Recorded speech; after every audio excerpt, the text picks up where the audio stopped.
Like most teens in a new relationship, I thought I was in love. I would wake up to "good morning beautiful" texts, get treated to my favorite meals, and would cheer on my boyfriend at his sporting events. My family welcomed him in, and his did the same for me. Things were going great, until they weren't. A few months into our relationship, I started noticing changes. Was the honeymoon phase over? I noticed more anger in my boyfriend.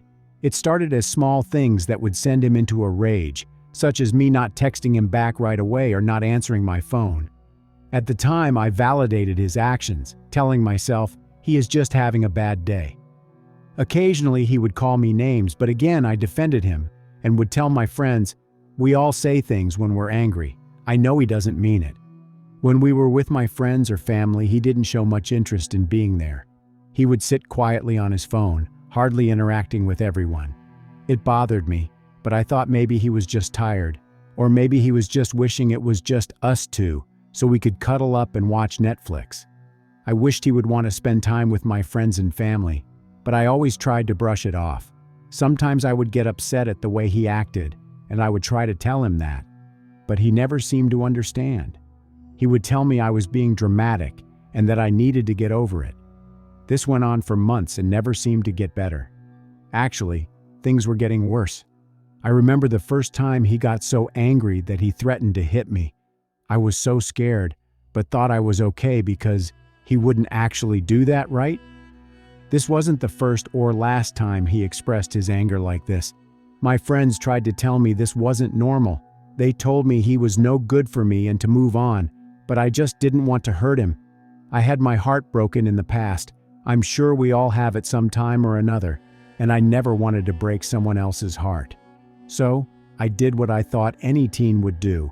I tried to work it out with him. Things would be better for a period of time.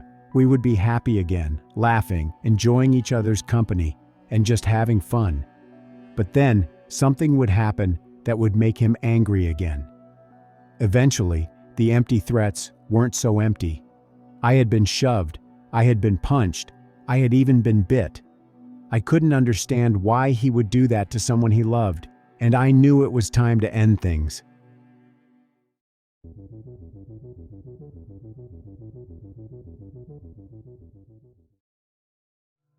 The tragic events we will explore in this video took place in 2020 in Abington, Pennsylvania.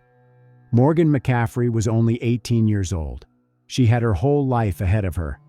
When Morgan was a child, her mom, Kathleen McCaffery, adopted Morgan from Guatemala and sought to provide her with a better life.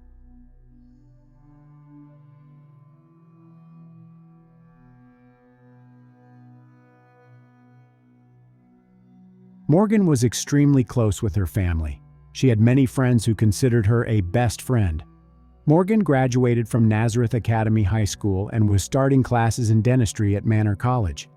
Morgan was very excited about her future, but most of all, she was excited to share it with her boyfriend, Gilbert Newton III. They had been dating for about a year when Morgan was accepted into college. Unfortunately, Morgan never got the chance to share her college memories with Gilbert because something terrible soon happened. By the time the alarm bell started going off, Morgan was already deeply in love with Gilbert. She woke up every morning with sweet, good morning messages that were accompanied by compliments on her beauty. When they spent time together, Gilbert tried his best to show Morgan how much he loved her. Morgan was wholeheartedly devoted to Gilbert and was willing to do whatever it took to make him happy. After the first few months of dating, Gilbert's true colors began to show.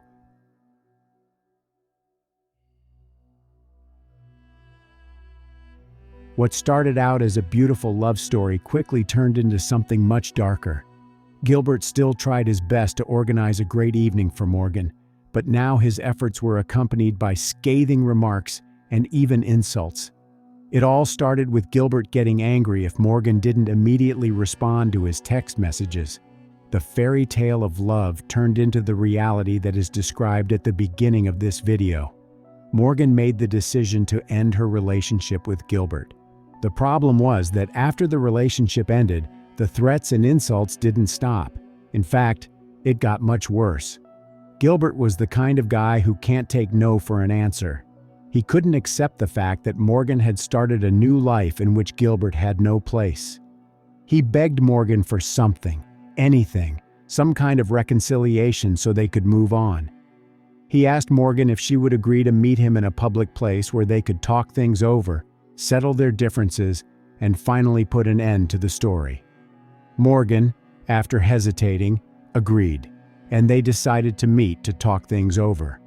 But Morgan had no idea how the meeting would end.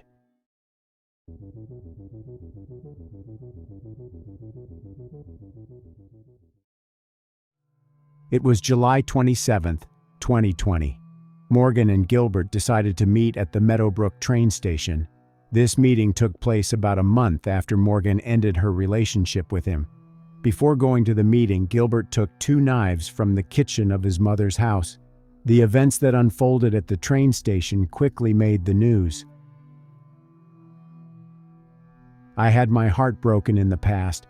I'm sure we all have at some time or another, and I never wanted to break someone else's heart. So, I did what I thought any teen would do. I tried to work it out with him. Things would be better for a period of time. We would be happy again, laughing, enjoying each other's company, and just having fun. But then something would happen that would make him angry again. Eventually, the empty threats weren't so empty. I had been shoved, I had been punched, I had even been bit. I couldn't understand why he would do that to someone he loved, and I knew it was time to end things. After ending the relationship, the threats didn't stop.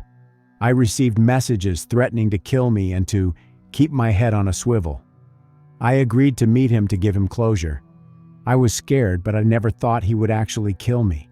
Until he did. I was blinded from seeing the red flags. The emotional abuse, the threats, the physical abuse, it was all there. But I didn't see it until it was too late.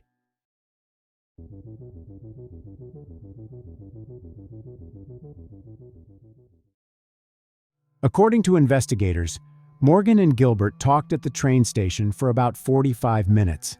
During that time, Morgan was looking for an opportunity to leave. This is evidenced by the fact that her car engine was running throughout their conversation. She probably thought that this would be a short conversation, their last meeting, after which Gilbert would realize that they could not be together. After she told him she was seeing someone else, he insulted her, prompting her to slap and spit on him according to his testimony. He then started stabbing her with the knife, he said, but did not recall what happened after that. A random passerby witnessed the attack and immediately called 911. Unfortunately, by the time police and paramedics arrived on the scene, Morgan could not be saved. Gilbert had stabbed her more than 40 times. According to an eyewitness, immediately after Gilbert committed the crime, he got into his Jeep and fled the scene. About 2 hours later, Gilbert Newton's mother called the police to report that her son had confessed to her to attacking Morgan. Gilbert insisted that it was not his intention to hurt Morgan. He was simply blinded by a rage that he simply couldn't control. When the police arrived, Gilbert was in the house waiting to be arrested. He did not deny that he was responsible for what happened to Morgan.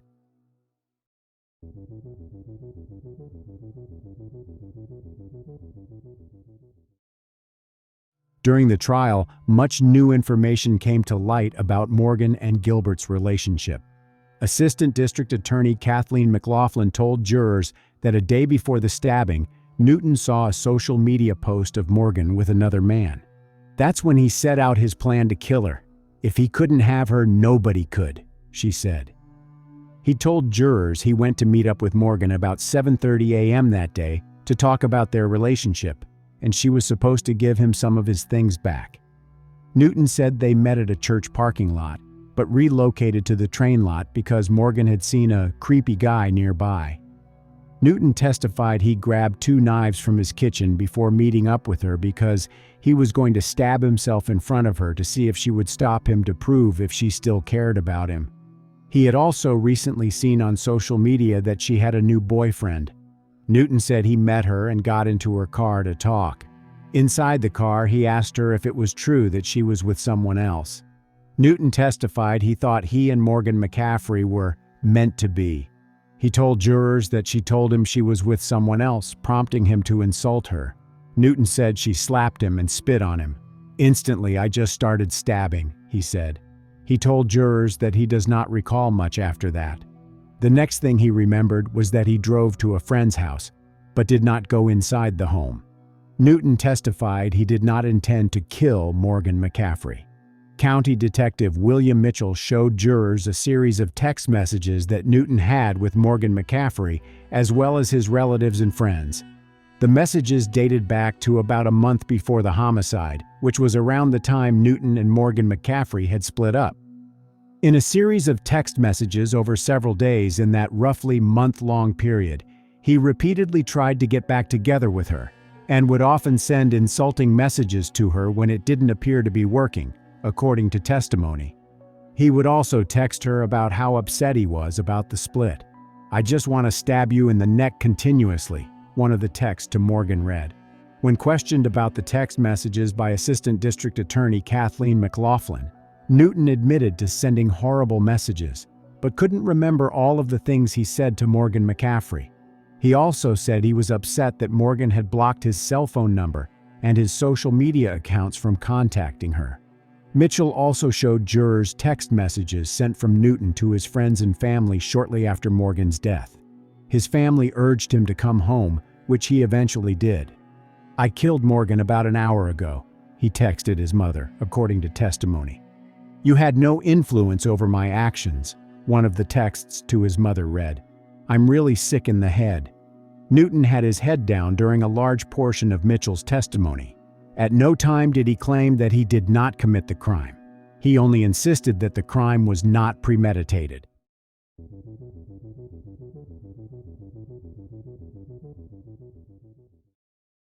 Charles Peruto, Newton's attorney, had urged jurors to find Newton guilty of third-degree murder instead of first-degree murder.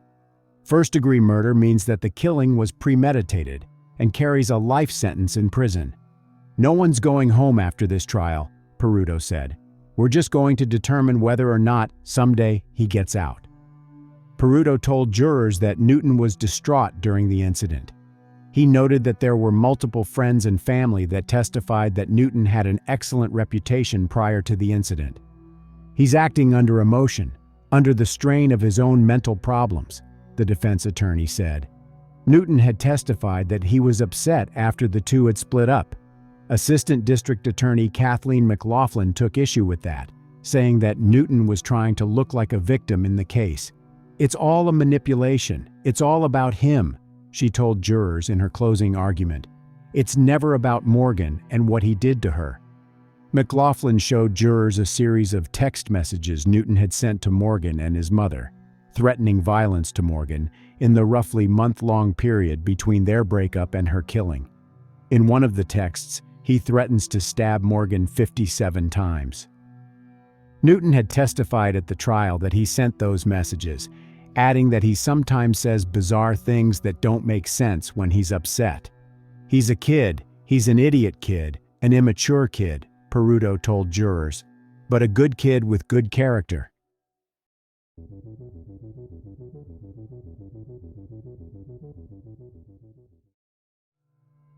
Counting to 45, representing the number of fatal stab and slash wounds suffered by Morgan McCaffery, the young woman's mother dramatically confronted convicted killer Gilbert Newton III in court.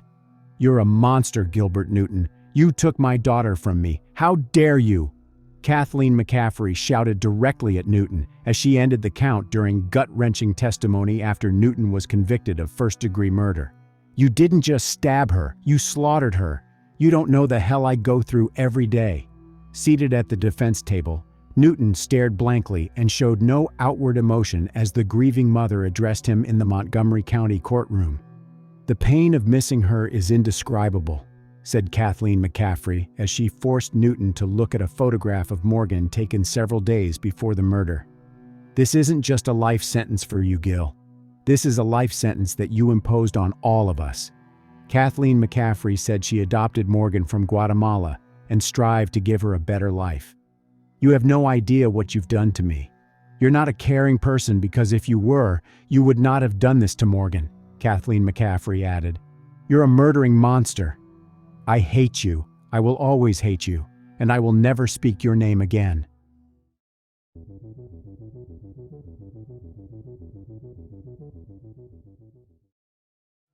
The jury deliberated for about 2 hours before finding Newton Gilbert III guilty of first-degree murder. He was sentenced in September 2021 to life in prison without the possibility of parole. In the year since Morgan's death, her family and friends have created Morgan's Light, a nonprofit working to raise awareness about toxic teen relationships. After ending the relationship, the threats didn't stop. I received messages threatening to kill me and to keep my head on a swivel. I agreed to meet him to give him closure. I was scared, but I never thought he would actually kill me, until he did. I was blinded from seeing the red flags. The emotional abuse, the threats, the physical abuse, it was all there, but I didn't see it until it was too late. Now my story is helping other teens, young adults, and parents to recognize the signs of unhealthy, toxic relationships. It is encouraging those in relationships to reflect inward on their relationship and evaluate if it is healthy or if there are some concerns. My story is shining a light on a topic that isn't widely talked about, but yet is so prevalent in our community. With your help, we can put an end to teen dating violence, domestic violence, and the silence surrounding them. If my story touched you in any way, I'm asking you to please share this with your friends and family. No one should have to feel confused, unsafe, alone, or scared in their relationship. If you or someone you know is in an unhealthy relationship, there are resources out there to help.